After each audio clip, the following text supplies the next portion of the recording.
Google employees are mad as hell and aren't going to take it anymore. For the second time in a month, employees protested against the tech company's project with the Israeli government.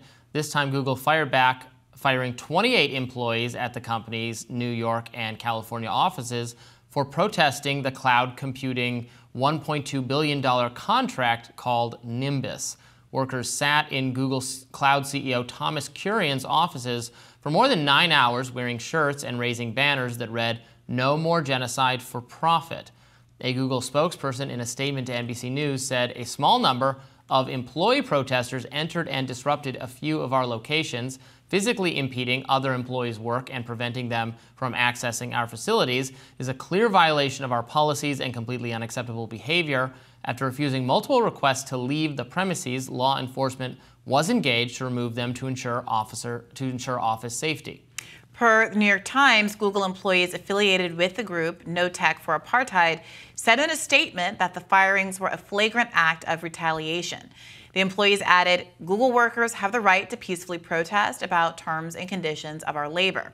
Yeah, so there was an interesting interview with some of the protesters on Democracy Now!, one of whom really stressed framing this as a labor issue, another who did a good job of setting out their concerns. Let's take a look at that really quick. We sat in at the office of Thomas Kurian, the Google Cloud CEO, to protest Project Nimbus, which is a $1.2 billion contract with the Israeli government and military between Google and Amazon. We also were demanding the protection of our coworkers, especially our Palestinian, Arab, and Muslim coworkers, who have been consistently retaliated against, harassed, and doxxed for speaking out about Project Nimbus and, the humanity of Palestinians. So we were there in solidarity with them. We were there to protest the contract, which is being directly sold, providing technology directly to the Israeli military as it inflicts a genocide on Palestinians in Gaza. And yeah, that is why we chose to sit in Thomas Kurian's office. All right, so what do you make of this, either framed as a labor issue or as a human rights issue, or both? Well, I mean, look, I absolutely think they have the right to object to the work being done, to not participate in it. And I think you should, be able to speak up at your workplace if you don't like things that are going on. Obviously, sort of occupying offices and preventing work from going on is going to result in being removed and being terminated. So while I, applaud people for standing up for what they believe in and not wanting to be part of something that they think is bad, I don't think there's really ultimately going to be much of a debate that this was a just action for the employer to take. Well, I do think it depends quite a bit on whether or not this is in fact a kind of protected labor protest. I mean, the core of this complaint here, which by the way, this group started prior to October 7th. Palestinians have been being killed, had a very deadly year even prior to October 7th. And have been obviously living in apartheid conditions in Gaza for a very long time. So even prior to October 7th, this was a group that started because they did not want their technology being used to those ends. And they see it as a labor issue, the right to withhold their labor, a right to not have to be participants in what has been described by international humanitarian organizations as an apartheid-style occupation. So if it is true that their contracts, their labor contracts, enabled them to have this kind of a protest right, it'd be very interesting to see whether this gives them more protection than people who might be doing it in a different kind of a context. It's worth noting that this is a cloud computing software that they're designing, this Project Nimbus, and there are, as we discussed I think last time when we talked about this, concerns about the extent to which it is used in drone warfare, the likes of which was involved in the killing of the Jose Andres aid workers, not to mention, obviously, the innumerable drone attacks that have been happening over the last 6 months that resulted in the death of 33,000 Palestinians.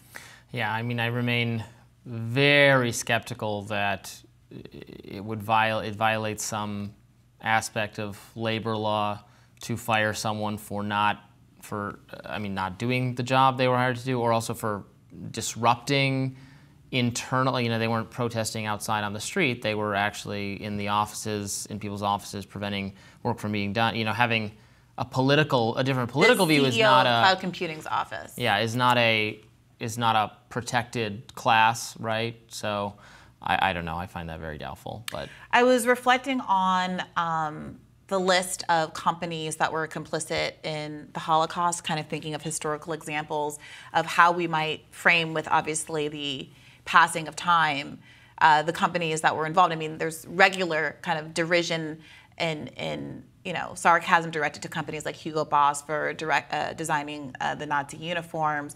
People talk about BMW. They talk about IBM participating in the early computing software that enabled Nazis to track and collate and mass murder Jewish people. But there were some others on this list that I wasn't as familiar with. The Associated Press is on this list for censorship and cooperating with Nazi Germany. A number of banks, including Chase Bank, on the list for their assisted sale of Nazi war bonds.